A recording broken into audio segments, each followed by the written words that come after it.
this wanting to overshare your child's sport experience. And I get you want to post, when they make a team or they do well or they score a goal.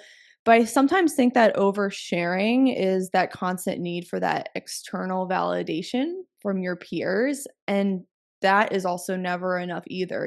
You'll never have enough likes or enough followers, and it just becomes this unending cycle of not being truly fulfilled. And I think all of that becomes, what are we seeing more of? We're seeing a rise of anxiety, depression, overwhelm, opting out. The kids are saying, I can't handle all of this pressure because everything is being funneled into, I will be labeled as successful if I get into X school, or if I get on Y team, or if I get to this scholarship or whatever, right? So the pressure, it's interesting. I don't remember her name, but a psychologist talking about 20 years ago, when a parent would come in and say, my child is suffering with depression or anxiety, she would prescribe something. And she says, I've changed that approach to, like she said, I had a parent bring a 16-year-old in and she was smoking marijuana, but they weren't bringing her in because of the pot. They're like, it wasn't the pot that was driving the decision. It was just, she goes, well, I'm really anxious and I'm really depressed and I have suicidal thoughts. And she said, let's do something. Give me 30 days where you don't smoke marijuana, and then let's see how you're doing. I would say the same about social media, same whatever. I mean, again, do you have to have the glass of wine every night? Do you have to have the chocolate chip cookie dough before you go to bed? Like, whatever our addiction is, try to, I'm doing dry January right now, right? I'm day 23 or whatever. Like, are we really being driven by the consumption, or are we really able to separate ourselves from that? And she said 90% of the time, when the kid takes out whatever the marijuana, pot, drinking, whatever, the depression goes away. That's so interesting you say that social media is its own addiction. And I think when people think about addiction, they think drugs, alcohol, and they don't think, oh, shoot, maybe it is my phone. And maybe if you're someone who constantly is reaching in their pocket or the thumb goes to the apps, then that might be an addiction to social media. So really think about that. And then with your depression example, I had a friend who just gave birth to a baby girl and she ended up getting postpartum depression. And there's a lot of different causes for postpartum depression, but I also don't think looking around at mommy influencers and women who post their pregnancy journeys helps. So my friend was looking around at what her other friends were doing during their pregnancy.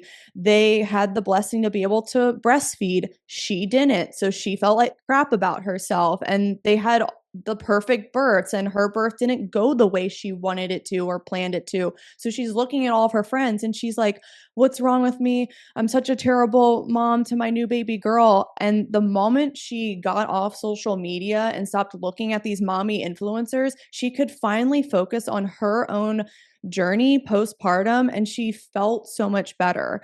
And I mean, I think this just applies to everything in life as far as social media and comparing and feeling like you're being left behind. It's just something everyone really needs to think about. And I'm not saying like we're anti social media here, but you can use it intentionally and just really take inventory of, okay, when is this making me feel like crap? And am I using it for a tool that I need? Like, my daughter wants to get recruited, then yeah, you're going to need to use social media. Or is it using me? Is it driving?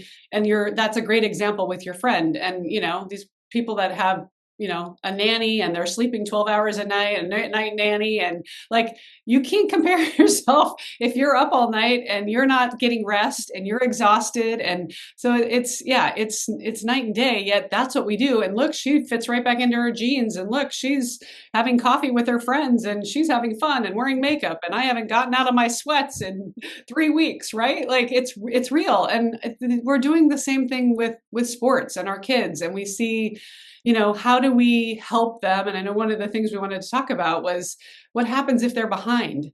And, we need to look back so Adam Grant wrote a great book called Hidden Potential last year, right? And are they behind? I mean, it's an interesting question. Are they behind? Like, define behind, right? Everybody runs their own race. And when he did the studies that he did, when they look at prodigies, and again, I haven't read it recently, but I remember it being an alarming number of prodigies flame out, right? So they see all this potential really, really early. Everybody thinks they're going to be the one. And, aren't they lucky, right? And so you would have these parents having FOMO over Johnny or Jill, who's the best soccer player at age 8. But what he found was over the long term, the ones that really succeeded were the ones that learned about short-term losses for long-term gains, that were willing to build muscles that required them to have grit. And so if I like to flip the script, so again, having 2 boys that are still playing, and one's the sprained ankle, and one's with a concussion, and that's just this season, right? They are going to run into things that are going to get in their way. Sometimes they're mental, sometimes they're physical. And instead of looking at it as, oh, I need to fix it, I try to say, what can this teach him or her? So if you're a parent experiencing this, okay, she's not starting, or she made the top roster and they promised her she was going to be playing and she's not playing. What the best lessons they might actually get out of this might not be what you signed them up for. But when they go through that hard time and they get to the other side of it, you've actually started to build a muscle that she's going to dig back into over and over and over again in her life.